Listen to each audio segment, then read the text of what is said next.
The lake isle of Innisfree. Innisfree का झील टापू। और यह है कविता रचित है विलियम बटलर येट्स के द्वारा। यह एक प्रसिद्ध कविता है। This well known poem explores the poet's longing for peace and tranquillity of Innisfree. यानी यह क्या करती है, अन्वेषण करती है, एक्सप्लोर करती है किसके बारे में, यानी पोइट्स लॉन्जिंग यानी कवि की जो इच्छा है किसके बारे में, फॉर पीस शांति के बारे में, ठीक है, एंड ट्रैंक्विलिटी ऑफ इंस्प्री या फिर नीरव इंस्प्री यानी जो झील टापू है उसकी यात्रा के बारे में।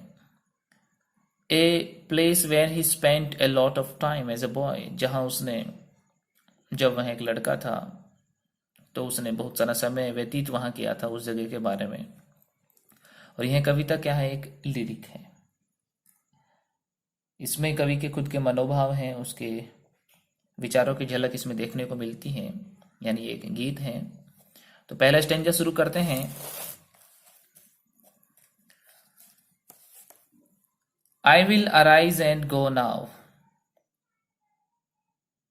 कवि कहता है I will arise and go now, वह खड़ा होगा और अब चल देगा।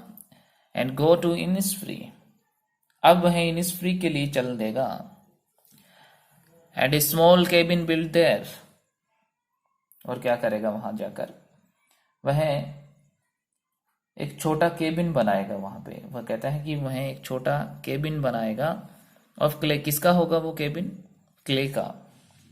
क्ले यानी क्या होती है, मिट्टी होती है, उसको बोलते हैं क्ले। एंड वेटल, देखिए वेटल यहाँ पे क्या है, जो आपस में जो गुथी हुई जो टहनियाँ होती हैं या छड़ियाँ होती हैं उनको वेटल्स बोला जाता है। तो वो कहता है I will arise and go now, वह खड़ा होगा और चल देगा। एंड गो टू इनिस्फ्री, और कहाँ जाएगा वो, इनिस्फ्री जाएगा। और वहां पे क्या बनाएगा, केबिन, छोटा केबिन मतलब छोटी कुटिया बनाएगा। और कुटिया किसकी बनी होगी, मिट्टी की बनी होगी, और आपस में गुथी हुई जो टहनियां होती हैं, छड़ियां होती हैं, उनकी वह बनी हुई होगी। फिर आगे की लाइन में वो कहता है 9 bean rows will I have there. वो क्या करेगा वहां पे, यानी जो सेम की जो 9 कतारें वहां पे लगाएगा। ये कहता है कि 9 बीन रोज, बीन यानी होती है सेम की फलियां, रोज यानी कतारें, will I have bean there, जो वह वहां लगाएगा, यानी उनकी कतारें लगाएगा, उनकी लाइनें लगाएगा। A hive for the honey bee, फिर वो क्या करेगा, मधुमक्खियों का एक छत्ता रखेगा। यहाँ पे हैव का यूज किया ना, तो वो रखेगा, क्या रखेगा, एक मधुमक्खियों का एक हाइव रखेगा, छत्ता रखेगा। And live alone in the bee loud glade, अकेला रहेगा। वो कहता है कि अकेला रहेगा in the bee loud glade, ठीक है। बी लाउड का मतलब होता है मधुमक्खी की भिनभिनाहट से गूंजती हुई जगह, उसको बोलते हैं बी लाउड। ग्लेड मतलब होता है खुला स्थान। देखो वो क्या कहना चाहता है। And 9 bee rows will I have there a hive for the honey bee and live alone in the bee loud glade। वह वहां सेम की 9 कतारें लगाएगा और मधुमक्खियों का एक छत्ता रखेगा, और मधुमक्खियों की भिनभिनाहट से गूंजते उस खुले स्थान में क्या रहेगा, अकेला रहेगा। नेक्स्ट है and I shall have some peace there, और वहां कुछ शांति मिल जाएगी। For peace comes dropping slow,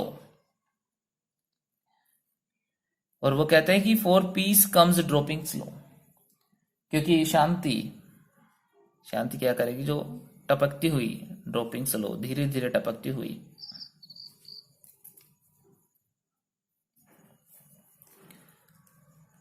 dropping from the veils of the morning to where the cricket, ठीक है, सिंस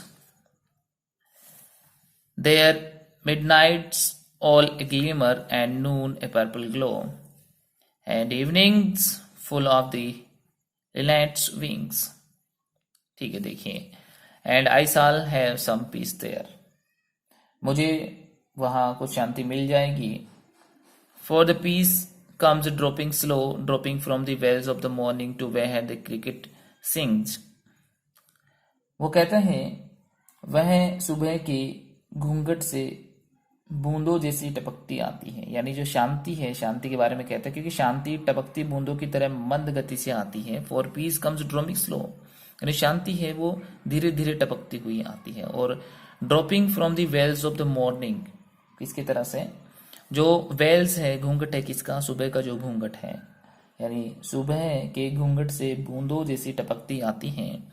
टू वेयर, जहां पे द क्रिकेट सिंग्स, जो झिंगुर है वहां पे झिंगुर गाता रहता है।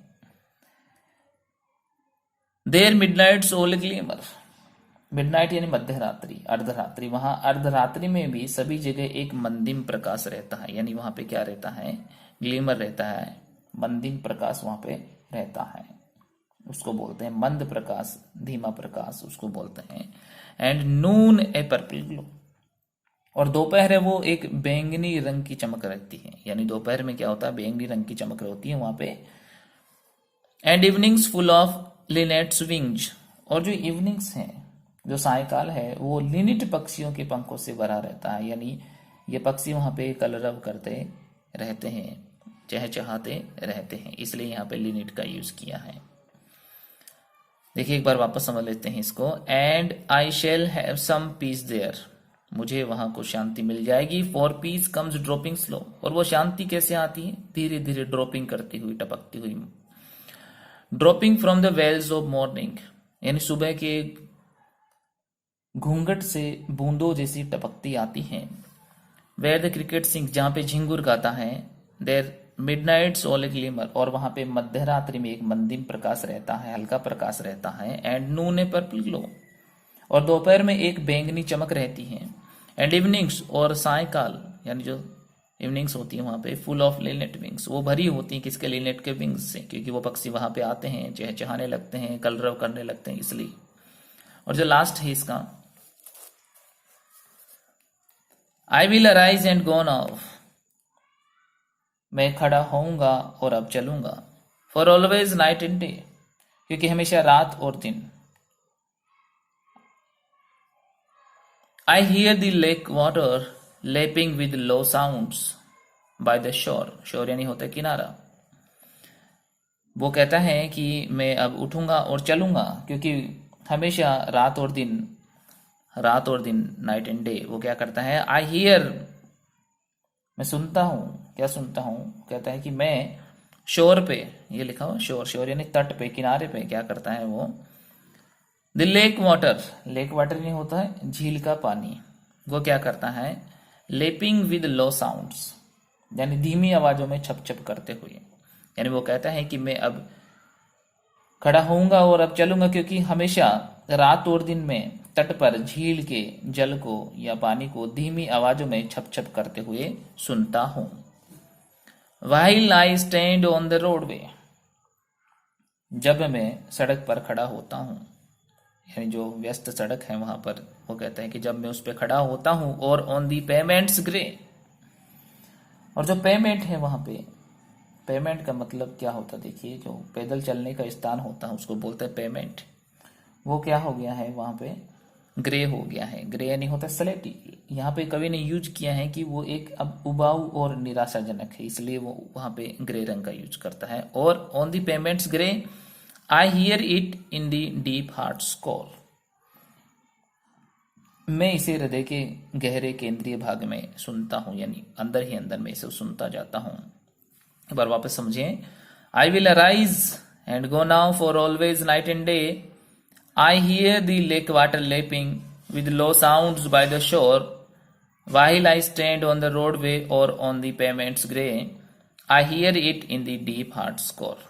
वो कहता है कि मैं खड़ा होऊंगा और अब चलूंगा, I will arise and go now, for always night and day, क्योंकि हमेशा दिन रात, I hear the lake water lapping with the low sounds by the shore, मैं तट पर, किनारे पर झील के पानी को धीमी आवाजों में छप छप करते हुए सुनता हूं। while I stand on the roadway, जब मैं सड़क पर खड़ा होता हूं। और ऑन द पेमेंट्स ग्रे, या सलेटी रंग के पैदल पथ पर खड़ा होता हूं। I hear it in the deep heart score, मैं इसे हृदय के गहरे केंद्रीय भाग में सुनता हूं।